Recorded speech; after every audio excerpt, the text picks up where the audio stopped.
యేసయ్య అతి శ్రేష్టమైన నామములో ప్రభువు బిడ్డలైన మీ అందరికీ వందనాలు తెలియజేస్తున్నాను. ఈ యొక్క ఉదయకాల శుభాలు తెలియజేస్తున్నాను. Thank you. చాలా సంతోషం. ప్రభు సన్నిధిలో ఈ యొక్క గూగుల్ మీట్ ఆన్లైన్ ద్వారా మనందరం కలిసి ప్రభు మాటలు వినడానికి, ప్రార్థించడానికి, పాటలు పాడే నామాన్ని గొప్ప చేయడానికి మనల్ని మనం సిద్ధం చేసుకుని వచ్చిన ఈ గడియ బహు విలువైనది, ప్రాముఖ్యమైనది. మనం ధన్యులమని చెప్పుకోవచ్చు. నాకు ఈ అవకాశం ఇచ్చినటువంటి ఈసీవై టీం పెద్దలు, కమిటీ మెంబర్స్ వారికి నా యొక్క ప్రత్యేకమైన వందనాలు తెలియజేస్తున్నాను. ఈరోజు వాక్యం వినడానికి ఈ గూగుల్ మీట్కి వచ్చిన మీ అందరికీ నా యొక్క శుభాలు తెలియజేస్తున్నాను. మన ఆరాధ్య దైవం యేసయ్యకే మహిమ కలుగును గాక. Thank you. వాక్యాన్ని విందాం. గత కొద్ది రోజులుగా మనము ప్రకటన గ్రంథాన్ని గురించి ధ్యానం చేస్తూ వస్తూ ఉన్నాం. ఒక్కొక్క వచనాన్ని ధ్యానం చేస్తూ ఉన్నాం. అలాగే ఈరోజు 5, 6, 7 వచనాల్లోకి వచ్చినాం. దేవుడు మేఘారూఢుడై ఎప్పుడు వస్తాడు అనే అంశం మీద మనము చూద్దాము. ఒకసారి మనము ప్రకటన గ్రంథం 1వ అధ్యాయము 5, 6, 7 చూసినట్లయితే, నమ్మకమైన సాక్షియు, మృతులలో నుండి ఆది సంపుతుడిగా లేచిన వాడును, భూపతులకు అధిపతి అయిన యేసుక్రీస్తు నుండి కృపా సమాధానములు మీకు కలుగునుగాక. నమ్మకమైన సాక్షియు, మృతులలో నుండి ఆది సంపూతుడిగా లేచిన వాడును, భూపతులకు అధిపతి అయిన యేసుక్రీస్తు నుండి. అంటే నమ్మకమైన సాక్షి, మృతులలో నుండి ఆది సంపదుడిగా లేచినవాడు, భూపతులకు అధిపతి అంట. యోహాను గారు యేసుక్రీస్తు గురించి 3 రకాలుగా వివరించాడు. ఈ 3 మాటలు చాలా చాలా ప్రాముఖ్యమైనవి ప్రకటన గ్రంథంలో. ఆ తర్వాత కృపా సమాధానములు మీకు కలుగునుగాక అన్నాడు. ఇది దేవుడు మాత్రమే మానవుడికి, అంటే ఈ యొక్క కృపా సమాధానాలు ఇవ్వగలుగుతాడు. ఎవరు కూడా ఇవ్వలేడు. దేవునికి మాత్రమే ఈ కృపా సమాధానములు చెందినవి. ఆ తర్వాత 6వ వచనం చూసినట్లయితే, మనలను ప్రేమించుచు తన రక్తము వలన మన పాపముల నుండి మనలను విడిపించిన వానికి మహిమయు ప్రభావమును యుగయుగములు కలుగునుగాక. ఆమేన్. చూడండి, తన రక్తము వలన మనలను ప్రేమిస్తూ ఉన్నాడు. తన రక్తం వలన మన పాపములను విడిపించడానికి మహిమ ప్రభావము యుగయుగములు కలుగునుగాక. మనమంట రాజ్యముగా, యాజకులుగా చేయబడ్డామంట. ఇక్కడ తర్వాత మాట మనం చూస్తాం. ఆయన మనలను తన తండ్రి యొక్క దేవునికి ఒక రాజ్యముగాను, యాజకులుగాను చేసెను. మనల్ని ప్రేమించాడు. తన రక్తం గుండా మన పాపముల నుండి విడిపించాడు. యేసు రక్తం ప్రతి పాపము నుండి కడిగి పవిత్రపరుస్తుంది. ఆయన రక్తం ద్వారా మనం విమోచించబడ్డాము. అతి పరిశుద్ధ స్థలంలోకి వెళ్ళడానికి మనకు ఒక ప్రవేశం దొరికింది. తండ్రితో సమాధానం ఏర్పరచబడింది. ఆయన రక్తమును కార్చి మన కొరకు క్రయధనం చెల్లించి మనకి విమోచన కలిగించాడు. ఆ తర్వాత 7వ వాక్యం చూసినట్లయితే, ఇదిగో ఆయన మేఘారూఢుడై వచ్చుచున్నాడు. ప్రతి నేత్రము ఆయనను చూచును, ఆయనను పొడిచిన వారిని చూచెదరు. భూజనులందరూ ఆయనను చూచి రొమ్ము కొట్టుకొందురు. అవును, ఆమెన్. ఈ యొక్క 7వ వచనము చాలా కీలకమైనది, చాలా మూలవాక్యము. ఈ యొక్క ప్రకటన గ్రంథానికి తాళపు చెవి లాంటిది. నిజంగా మనం దానియేలు గ్రంథంలో ముద్ర వేయబడినటువంటి గ్రంథం. నేటి కాలంలో ఇదిగో ఈ ప్రకటన గ్రంథంలో ముద్రలు విప్పబడింది. ఆయన మాటలు వింటున్నాం, అర్థం చేసుకోగలుగుతున్నాం. ఆయన రాకడ కొరకు సిద్ధపాటు కలిగి జీవిస్తూ ఉంటున్నాం. భూమి మీద ఉన్నవారు, ఆయన బిడ్డలు, భక్తులు, శ్రేష్ఠులు, వారు కేవలము నాకు ఇష్టలు అని దావీదు గారు చెబుతున్న మాటలు ఎంత వినడానికి వినసొంపుగా ఉన్నాయి. చూడండి, దేవుని బిడ్డలుగా మనం శ్రేష్ఠులమయ్యాం. ఒకానప్పుడు మన స్థితి ఏంటి, ఒకానప్పుడు మన స్థానం ఏంటి, ఒకానప్పుడు మన బ్రతికేంటి, ఒకానప్పుడు మన జీవితం ఏంటి. నేటి దినాన ఎంత గొప్ప వాక్యాలు ప్రతిరోజు, ప్రతి ఉదయము అనేక విధాలుగా మనం వెళ్ళగలుగుతున్నామో, పరలోక రాజ్యానికి పౌరులుగా ఉండగలుగుతున్నాం.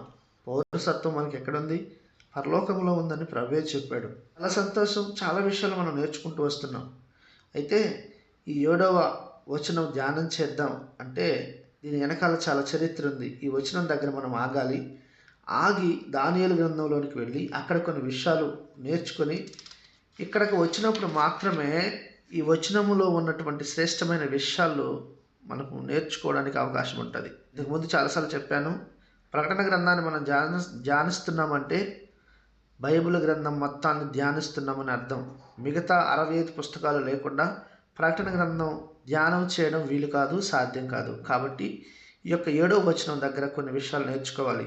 ఇప్పుడు ఒక్కొక్కటిగా మనం చూద్దాము. 5వ వచనంలో నమ్మకమైన సాక్షి అంటున్నాడు. నమ్మకమైన సాక్షి. వర్తమాన భూత భవిష్యత్తు కాలంలో ఉన్న దేవుడు ఈయన. ఇంగ్లీష్లో చూసినట్లయితే who is, who was, who is to come. వర్తమాన భూత భవిష్యత్తు కాలంలో ఉన్నటువంటి దేవుడు మోషేతో అంటున్నాడు, నువ్వు వెళ్ళి చెప్పు అన్నప్పుడు మోషే అంటాడు కదా, అయ్యా నన్ను అడిగినప్పుడు ఎవరా దేవుడు అడిగినప్పుడు నేను ఏం చెప్పాలన్నప్పుడు ఆయన అంటాడు, నేను ఉన్నవాడును అనువాడును. ఎప్పుడు ఉన్నాడు ఆయన? ఎప్పుడు ఉన్నాడు? 90వ కీర్తనలో అంటున్నాడు, చూస్తాం మనం. దావీదు అంటాడు, తరతరముల నుండి మాకు నివాస స్థలం నీవే కదా, పర్వతములు పుట్టక మునుపు, భూమి లోకములు నువ్వు పుట్టించక మునుపు యుగ యుగములు దేవుడు నువ్వే కదా. తరాలు మారిన, యుగాలు మారిన, మారని దేవుడు. ఎందుకంటే మార్పు లేనటువంటి వాడు ఆయన. మలాకి గ్రంథములు అంటాడు, యెహోవానైన నేను మార్పు లేని వాడును కదా. కాబట్టి ఈ విషయాలు తెలుసుకుంటుంటే చాలా అద్భుతంగా ఉంటాయి. ఇంకొక సందర్భాన్ని మీకు గుర్తు చేస్తాను. యేసుక్రీస్తు వారు 12 సంవత్సరాలు వయసున్నప్పుడు దేవాలయంలోనే ఆగిపోయాడు. పస్కా దినాలు అయిపోయిన తర్వాత యెరూషలేము నుండి బయలుదేరారు ఆయన తల్లిదండ్రులు, అంటే యేసేపు మరియ. వాళ్ళు అనుకున్నారు తమతో ఉన్నారు అని అనుకున్నారు, యేసు వారితో లేడు. ఒక దినం ప్రయాణం చేసిన తర్వాత వారికి అర్థమైంది ఏంటంటే యేసు వారితో లేడు. వెనుతిరిగి వచ్చారు, ఆయన కనుగొన్నారు. చివరికి ఆయన ఎక్కడున్నారంటే దేవాలయంలో పండితుల మధ్య కూర్చున్నాడు, వారి ప్రశ్నలకు జవాబులు ఇస్తున్నాడు. ఆ సమయంలో మరి అంటుంది, నేను నీ తండ్రి బాధపడుతున్నావు, కుమారుడా మమ్మల్ని ఎందుకు బాధ పెట్టావంటే యేసయ్య ఒక మాట అంటే తెలుసా, నా తండ్రి పనుల మీద ఉన్నానని మీకు తెలియదా? అదే నమ్మకమైన సాక్షి అంటే. తండ్రి ఏ పని మీద పంపించాడో, ఏ పని అప్పగించాడో, ఏమిటి ఆ పని? తన రక్తము కార్చడం. రక్తం చిందించకుండా పాపానికి ప్రాయశ్చిత్తం లేదు. యేసయ్యకి 12 సంవత్సరాలకు అర్థమైంది తండ్రి పనుల మీద ఉన్నాడని. అదే నమ్మకమైన సాక్షి. ఆయన తన తండ్రి అప్పగించిన పని మీద, తండ్రి అప్పగించిన పనిని భూమి మీద పూర్తి చేసి మహిమపరచాను అంటాడు. సరిగ్గా 33.5 సంవత్సరాలు క్రీస్తు ప్రభువారు ఏ ఉద్దేశంతో భూలోకానికి పంపబడ్డాడో 3వ అధ్యాయము 11వ వచనం మనం చూసినట్లయితే, మేము ఎరిగిన సంగతియే చెప్పుచున్నాము, చూచిన దానినే సాక్ష్యం ఇచ్చుచున్నాము. యేసుక్రీస్తు గురించి చెప్పిన సాక్ష్యం ఇది. గుర్తుందా? పిలాతు న్యాయ విమర్శ చేస్తున్నప్పుడు పిలాతు అడుగుతాడు, నీవు రాజువా అన్నప్పుడు యేసుక్రీస్తు అంటున్నాడు, నీవు అన్నట్టు నేను రాజు, సత్యములను గూర్చి సాక్ష్యం ఇవ్వడానికి నేను పుట్టితిని అని. 3.5 సంవత్సరాలు ఈ యొక్క యోహాను యేసయ్య వెంటున్నాడు. యోహాను మొదట ఉరిమిడిగాను క్రోధుడిగాను ఉన్న తర్వాత ఈ యోహాను క్రీస్తు సారూప్యంలోనికి మార్చబడిన తర్వాత సాత్వికుడిగా, దీనుడిగా పద్మాశ్చర్లో ఉన్నాడు అంటున్నాడు. ఆయన నమ్మకమైన సాక్షి. యేసయ్యకి పెట్టిన పేరు నమ్మకమైన సాక్షి. అయితే మనల్ని మనం ఇక్కడ ఒక ప్రశ్న వేసుకోవాలి. మరి నీవు నేను దేవునికి నమ్మకంగా జీవిస్తున్నామా? నీవు నమ్మకంగా నీ జీవితాన్ని కొనసాగిస్తున్నావా? క్రైస్తవుడిగా, దేవుని బిడ్డగా ఈరోజు విశ్వాస జీవితాన్ని కొనసాగించవలసిన విధంగా సంఘములో ఒక వ్యక్తిగా నీవు నిజంగా ఆ రీతిగా నీ జీవితం ఉందా అని మనల్ని మనం ప్రశ్నించుకోవాలి. రెండవ మాట, ఆయన ఆది సంబుధుడిగా లేచినవాడు. ఆయన మొదట ఫలముగా లేచాడు. యేసుక్రీస్తు వారు భూమి మీద ఉన్నప్పుడు ఆయన 3 వ్యక్తులని మరణం నుండి లేపినట్టు మనందరికీ తెలుసు. ఒకటి లాజరుని లేపాడు, రెండవది నాయని విధవరాలు కుమారుని లేపాడు, మూడు యాయూరు కుమార్తెను లేపాడు. యేసయ్య ఈ 3ని లేపాడు. అలాగే బైబిల్ గ్రంథంలో మరికొంతమంది దైవదాసులు, ఆయన ప్రవక్తలు కొంతమందిని లేపారు. అది కూడా మీకు గుర్తు చేస్తాను. ఏలియా సారెపతు విధవరాలు కుమారుని బతికించాడు, మనందరికీ తెలుసు. ఎలీషా షూనేమీరాలు కుమారుని బ్రతికించాడు. అలాగే ఎలీషా ఎముకలు తగిలి ఒకటి లేవడం. పౌలు గారు వాక్యం చెబుతున్నప్పుడు 3వ అంతస్తు నుండి కిందపడి అహితుకు అనేటువంటి ఒక యవనస్తుడు చనిపోతే బ్రతికించినట్లు మనం చూస్తాం. ఆ తర్వాత తబిత, దోర్కాని, పేతురు బ్రతికించినట్లు మనం చూస్తాం. ఇలాగా దేవుని దాసులు కొంతమందిని బ్రతికించారు. జాగ్రత్తగానండి ఈ మాట. ఆ తర్వాత ఎవరైతే బతికించారో వాళ్ళు కూడా కొద్ది రోజులకు చనిపోయారు. అయితే క్రీస్తు అలా కాదు.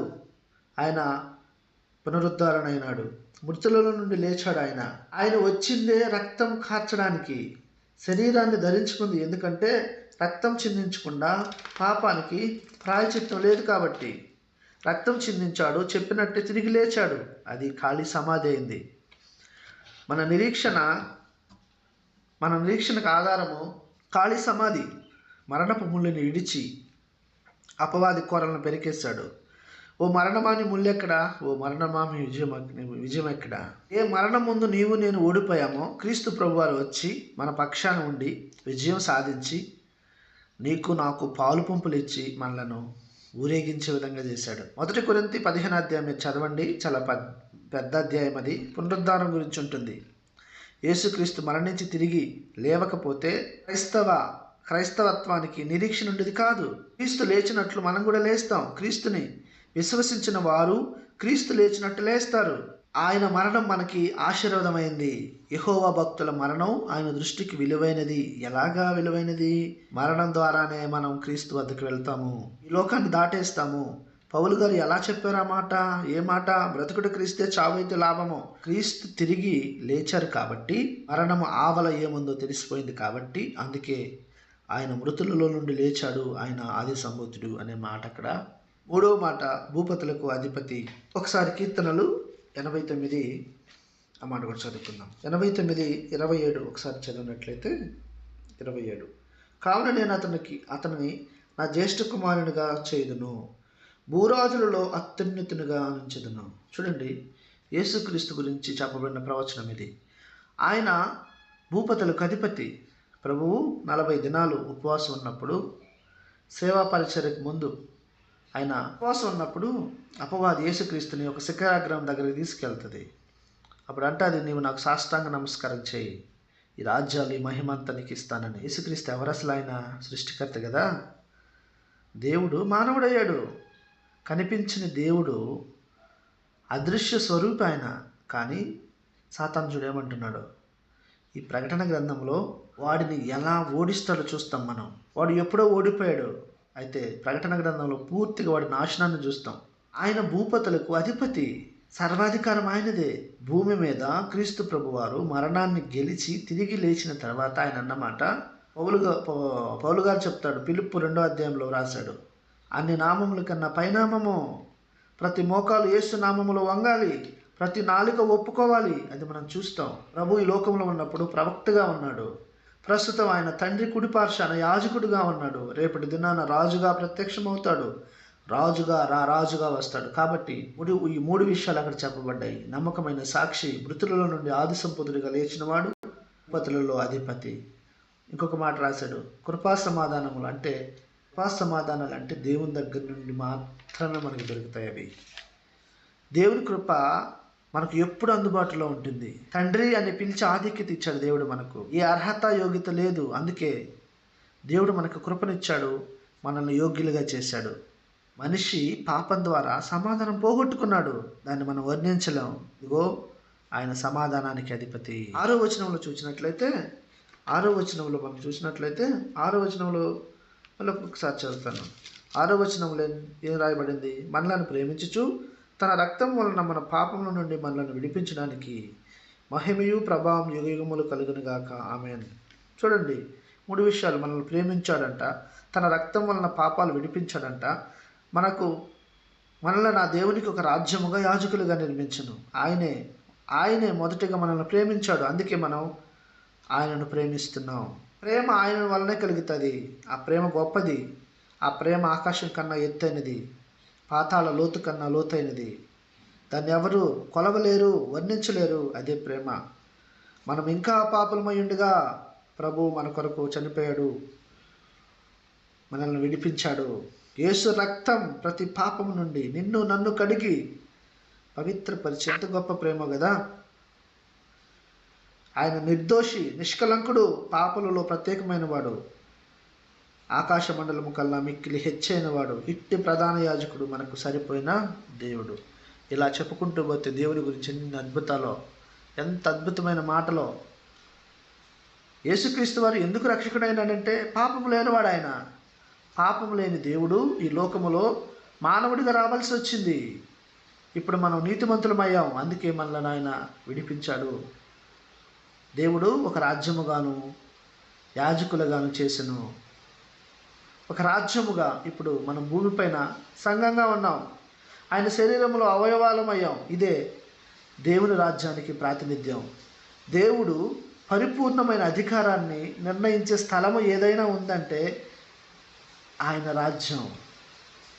యాజకులుగా అంటే మనుషుల పక్షాన దేవునితో మాట్లాడేవాడు యాజకుడు. ఇప్పుడు మనం రాయబారులం అయ్యాం. సంఘం పనేంటి?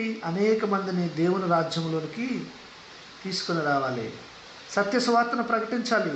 అందుకే మనము యాజకులమయ్యాం. ఇప్పుడు 7వ మాటలోకి మనం వచ్చినట్లయితే 7వ వచనము, ఇదిగో ఆయన మేఘారూఢుడై వచ్చుచున్నాడు, ప్రతి నేత్రము ఆయనను చూచెను, ఆయనను పొడిచిన వారిని చూచెదరు, భూజనులందరూ ఆయనను చూచి రొమ్ము కొట్టుకుందరు. అవును, ఆమేన్. చాలా కీలకమైన వచనము. ఆయనను పొడిచిన వారు చూచెదరు. ఎప్పుడు పొడిచారు ఆయన్ని? అనగా అనగా ఆయన చేతులకు కాళ్ళకు మేకులు కొట్టినవారు, ఆయన ప్రక్కలో బల్లెముతో పొడిచి గాయం చేసిన వారు, ఆయన పొడిచిన వారు చూస్తారంట. ఎవరు వీళ్ళు? ఎప్పుడు చూస్తారు? ఎలా చూస్తారు? ఈ విషయాలు మనం నేర్చుకోవాలి. ప్రతి నేత్రము ఆయన చూచును అన్నారు. భూజనులందరూ ఆయన చూచి రొమ్ము కొట్టుకుందరు అంటే ఇది చాలా లోతుగా మనం విశ్లేషించి నేర్చుకోవాలి, తెలుసుకోవాలి. ఎప్పుడు జరుగుతుంది అనేది చాలా ప్రాముఖ్యం. చాలామందిలో ఈ యొక్క రాకడ గురించి చాలా అనుమానాలు ఉంటాయి. ఈ 7వ వచనం అర్థమవ్వాలంటే మనం దానియేలు గ్రంథానికి ఖచ్చితంగా వెళ్ళాలి. మనము ఎప్పుడు కూడా ఒకరు చెప్పింది కాదు, కానీ ఎవరు ప్రసంగించినా మనము బెరయా సంఘస్థుల్లాగా పరిశుద్ధ గ్రంథాన్ని ధ్యానిస్తూ చెప్పిన మాటలు గ్రంథంలో ఉన్నాయా లేవి అని కూడా చూసేవారిగా మనం ఉండాలని ప్రభు పెట్టి మనం చేస్తున్నాను. ఇదిగో ఆయన మేఘారూఢుడై వచ్చుచున్నాడు. సంఘము భూమి మీద స్థాపించబడి దాదాపుగా 2000 సంవత్సరాలు దాటిపోయింది. పెంతెకొస్తు దినాన ఆత్మ కుమ్మరింపు జరిగిన తర్వాత ఆదిమ సంఘం ప్రారంభ దినాలు నాటి నుండి నేటి వరకు కూడా సంఘము ఎదురు చూస్తూ ఉంది. అవును కదా, ఎదురు చూస్తూ ఉంది. అంటే ఆయన వచ్చుచున్నాడు అనే మాటను ఎదురు చూస్తూ ఉంది. చాలామంది రెండవ రాకడ అంటూ ఉంటారు, కానీ ఆ రెండవ రాకడ గురించి అవగాహన వారికి తెలియదు. చాలామందికి అంటే తెలుసుకోవాలని ఇంట్రెస్ట్ కూడా ఉండదు. ఎందుకంటే మనిషి జీవితం ఎలా అయిపోయిందంటే, ప్రార్థనకు వచ్చినా సంఘానికి వచ్చినా దేవునిలోకి వచ్చిన ఎందుకు వస్తూ ఉన్నారంటే, నేను గమనించినటువంటి ఈ మధ్య కాలంలో కానీ ఎప్పుడు కూడా స్వస్థతలు కావాలి, ఆశీర్వాదాలు కావాలి, కథలు కావాలి, సుఖమైనటువంటి స్టోరీస్ కావాలి, సున్నితమైనటువంటి లేదంటే జోకులతో కూడినటువంటి ఆ వాతావరణం ఇష్టపడేవాళ్ళు చాలామంది ఈరోజు ఉంటా ఉన్నారు. దేవుని దగ్గరికి ఎందుకు వచ్చామమ్మంటే ఆశీర్వాదాల కోసం. ఉద్యోగం వస్తుందని, బిడ్డలను ఇస్తాడని, పెండ్లి చేస్తాడని, పిల్లల్ని ఇస్తాడని, నాకు లోన్ రావాలని, పైన ఇంకొక అంతస్తు వేస్తానని, ఇంకొక రూమ్ కడతానని, ఇలాగా రకరకాలుగా చెప్తుంటారు. కానీ దేవుని దగ్గరికి రావాల్సింది ఏంటో తెలుసా? అసలు దేవుని దగ్గరికి ఇప్పుడున్న పరిస్థితుల్లో మనం రావాల్సింది ఎందుకో తెలుసా? దేవుని దగ్గరికి వస్తే ఆయన కత్తిరిస్తాడు, బుద్ధి చెబుతాడు, చికిత్స చేస్తాడు, గాయం చేస్తాడు. ఇదిగో పరలోక రాజ్యానికి మనకు దారి చూపిస్తాడు. కానీ ఇప్పుడున్న పరిస్థితులు మనం చూస్తే అటువంటి వాళ్ళ దగ్గర కత్తిరింపు, గద్దింపు, ఖండించే దగ్గరికి విశ్వాసులు వెళ్ళట్లేదు. అసలు మనం పరలోకం చేరతామా లేదా? ఎత్తబడే సంఘంలో ఉంటామా లేదా? పౌలు గారు అంటాడు కదా, కాలములను బట్టి చూస్తే మీరు అనేకులు బోధకులుగా ఉండాలి, కానీ మీరు ఇప్పుడు అలా లేరు. మనకు మళ్ళీ కథలు కావాలి, సండే స్టోరీస్ కావాలి, మూల పాఠాలు కావాలి. మరి మనం ఎప్పుడు ఎదగాలి?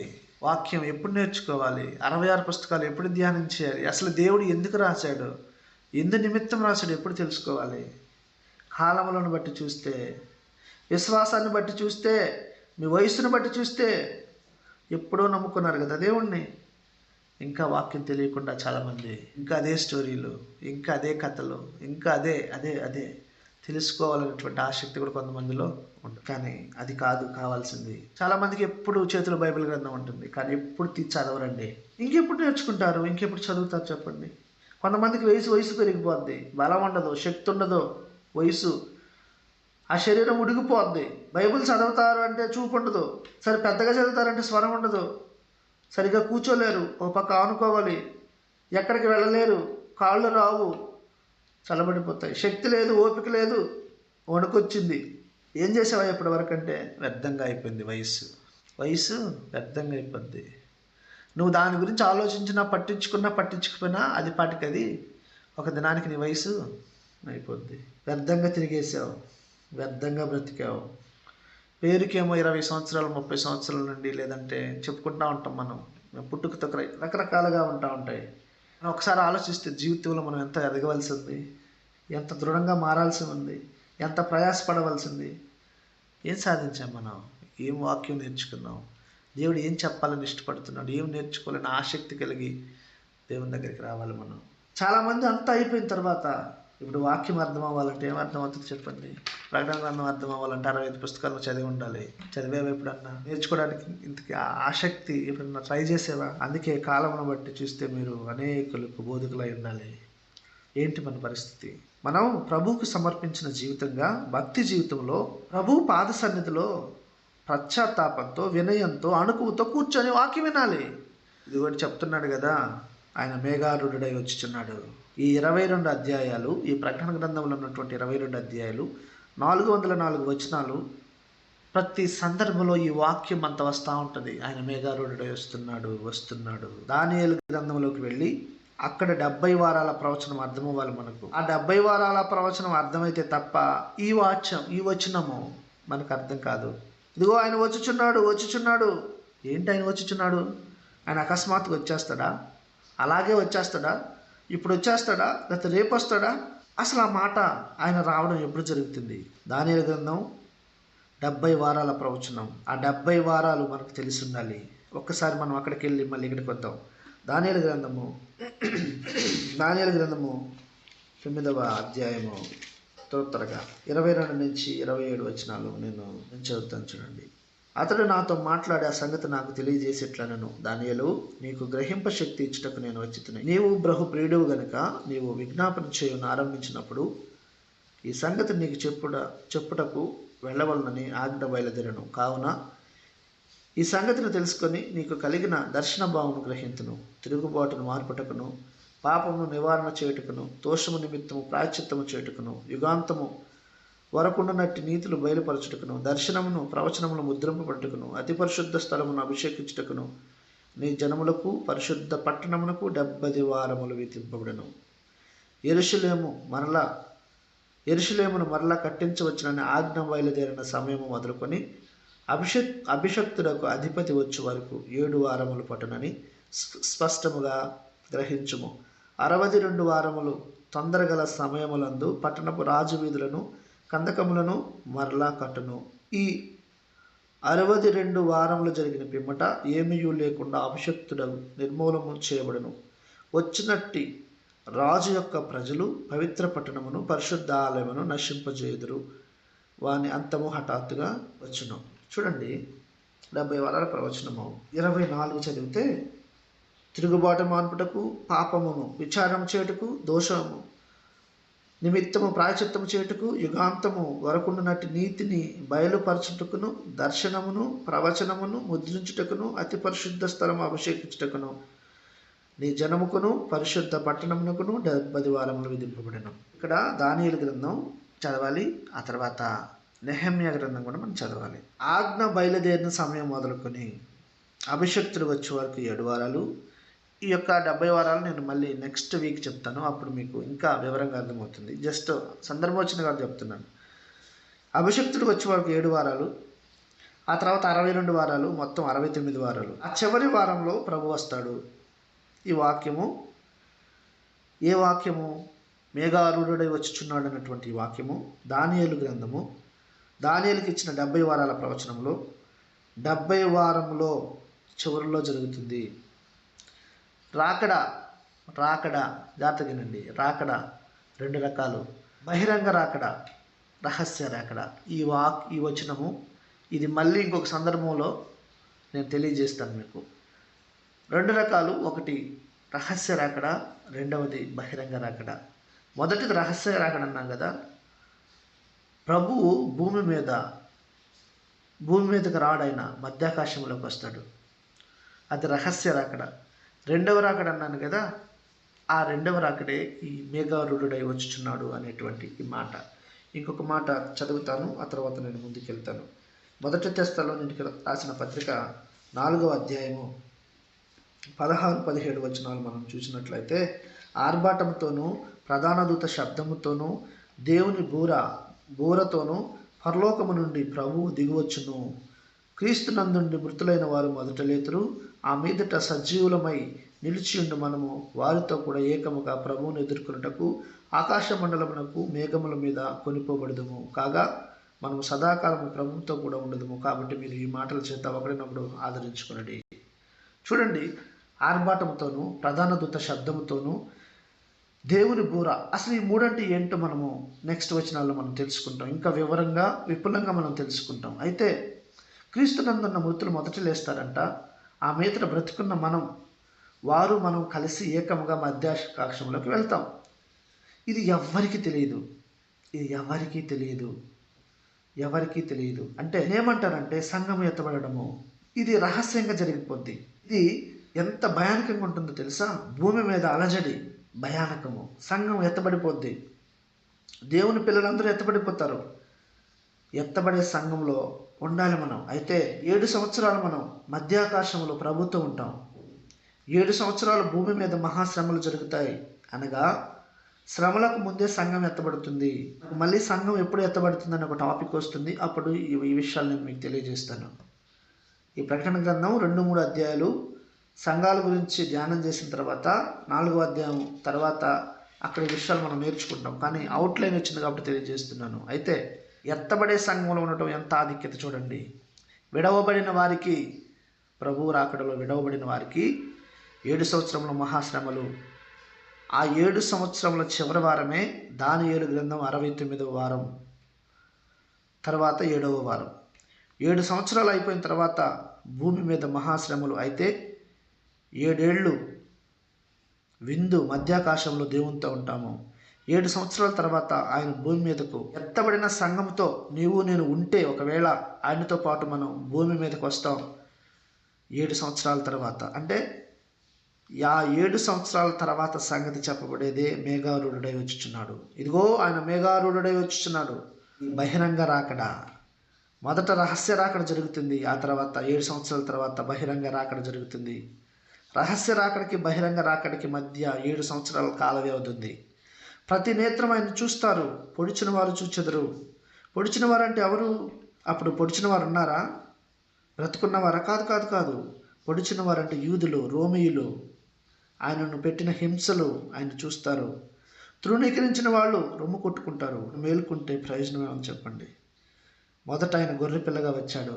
ఆ తర్వాత ఆయన ఇప్పుడు న్యాయాధిపతిగా రాబోతున్నాడు. కాబట్టి ఇది బహిరంగ రాకడ గురించి చెప్పే విషయము. ఈ సందర్భం వచ్చినప్పుడు 4వ అధ్యాయం తర్వాత ఈ విషయాలు మనం ఇంకా బాగా నేర్చుకుంటాం. ఈ దానియేలు గ్రంథం 70 వారంలో ఈ విషయం జరుగుతుంది. 69 వారాలు ప్రభువు చనిపోయేటప్పటికి 69 వారాలు జరిగిపోయినాయి. 70 వారం జరగలేదు. మధ్యలో సంఘకాలం వచ్చింది. సంఘకాలంలో ఉన్నాం. దానదూత శబ్దతోనూ బూరతోనూ ఆర్భాటంతోనూ ప్రభు మధ్యాకాశంలోకి వచ్చినప్పుడు సంఘం ఎత్తబడుతుంది. ఇదిగో ఆయన మేఘారూఢుడై వచ్చుచున్నాడు. ప్రతి నేత్రం ఆయనను చూచును. ఆయనను పొడిచిన వారిని చూసేదురు. భూజనులందరూ ఆయన చూచి రొమ్ము కొట్టుకుందరు. అవును, ఆమేన్. ప్రతిరోజు వాక్యపు వెలుగులో మనల్ని మనం పరీక్షించుకుంటూ విద్యలలో నూనె కలిగి సిద్ధపాటు కలిగిన వారిగా మనము ఎత్తబడే సంఘములో లేదా ఎత్తబడే గుంపులో మనం ఉండలాగిన విడవబడిన వారిగా కాకుండా ఎప్పటికప్పుడు మనల్ని సరిచేసుకుంటూ పరీక్షించుకుంటూ ముందుకు సాగిపోయే జీవితాలుగా మనం ఉండాలని ఈ కొద్ది మాటలు దేవుడు దీవించునుగాక. Thank you. Praise the Lord. పరిశుద్ధుడా ప్రేమ నమ్మకమైన మా ప్రియ పరలోకపు తండ్రి, అయ్యా నీ బంగారు పాదాలకు వందనాలనైనా, స్తుతుల స్తోత్రమునైనా. అయ్యా రాత్రి అంతయునైనా గాఢమైన నిద్రనిచ్చి చురుకైన మెలకువనిచ్చినైనా మొదటి గడియ నీళ్ళు గడుపుటకు ఇచ్చిన సమయాన్ని బట్టి వందనాలు, స్తుతుల స్తోత్రమునైనా. ఈ సమయాన్ని ఎంతో మంది నాయనా ఈ సమయాన్ని ఎంతో మంది వినియోగించుకోలేక గతించిన వారు ఎంతో మంది ఉన్నారు ప్రభువా. అయ్యా నీ చల్లటి చూపును బట్టి, నీ చల్లటి కనికరాన్ని బట్టి నాయన మాకు చక్కటి మెలకువనిచ్చిన, నీ లోకంలో జీవించడానికి ఇచ్చిన ఈ రోజు దినమును బట్టి నీకు వేలాది కోట్లాది వందనాలు, స్తుతులు, స్తోత్రము నాయన. అయ్యా నీ రాకడ గురించి చెప్పున్నాడు ప్రభు. నీ రెండో రాకడలో నాయన మేము ఎత్తపడే గుంపులో ఉండుటకు సిద్ధపాటు కలిగి నాయన దివిటులు పట్టుకొని పెళ్లి కుమారుడు కొడుకు నాయన మేము సిద్ధపాటు కలిగి జీవించుకునే భాగ్యం మాకు దయచేయమని అడుగుతున్నాను తండ్రి. నీకే స్తుతులు, స్తోత్రము నాయన. అయ్యా నాయన అనేక రకాల వాక్యములు నాయన చెప్పుచుండగా నాయన నీతి రాజ్యంలో మేము ఉండుటకు సహాయాన్ని దయచేయమని అడుగుచున్న తండ్రి, నీకే వందనాలు, స్తుతులు, స్తోత్రము నాయన. అయా చెప్పబడిన వాక్యాన్ని ఇంకా అనేక రకాల అయా లోతైన మర్మాలు మాకు చెప్పి ఉండగా నేను మేము విని ఉండగా నాయన మా హృదయాల్లో నీరు కట్టి ఫలించుటకు సహాయాన్ని దయచినైనా. అయా వాక్యం చెప్పిన దైవ సేవకులనైనా ఆ కుటుంబాన్ని దీవించండి, ఆశీర్వదించండి, బలపరచండి నాయన. అనారోగ్యాలుగా ఉన్న భార్య బిడ్డల్ని దీవించి ఆశీర్వదించి బలపరిచి స్వస్థతను దయచేయమని అడుగుచున్న తండ్రి, నీకే వందనాలు, స్తుతులు, స్తోత్రమునైనా. రేయి మొదటి జావన నాయన నీ వాక్యం ఆశపడి ఎంతో లోతైన మర్మాలు మా మధ్యలో పెట్టుచున్నప్పటికీ నాయన అయా మేము విని నెల్లకొండకుండా నాయన మేము విని జ్ఞానము కలిగి జీవించే బిడ్డలుగా సహాయాన్ని దయచేయమని అడుగుచున్న తండ్రి, నీకే వందనాలు, స్తుతులు, స్తోత్రం నాయన. అయా వాక్యం విని వాక్యానుసారముగా జీవించుకునే జీవితాలు ప్రతి బిడ్డకి దయచేయమని అడుగుచున్నాయన. అయా ఎవరితో ఈ రోజు మాట్లాడే దేవుడు నాతో మాట్లాడారు, నాకు జ్ఞానం కలిగి మేము జీవించుకొని మా హృదయాలు మేము ప్రశ్నించుకునే భాగ్యం ప్రతి బిడ్డకి దయచేయమని అడుగుచు. అయా నా ప్రార్థన అడుగుతుంటే క్షమించమని ప్రియ కుమారుడైన మా ప్రియ రక్షకుడైన యేసుక్రీస్తు నామములో అడిగి పెడుకున్నాను తండ్రి, ఆమేన్.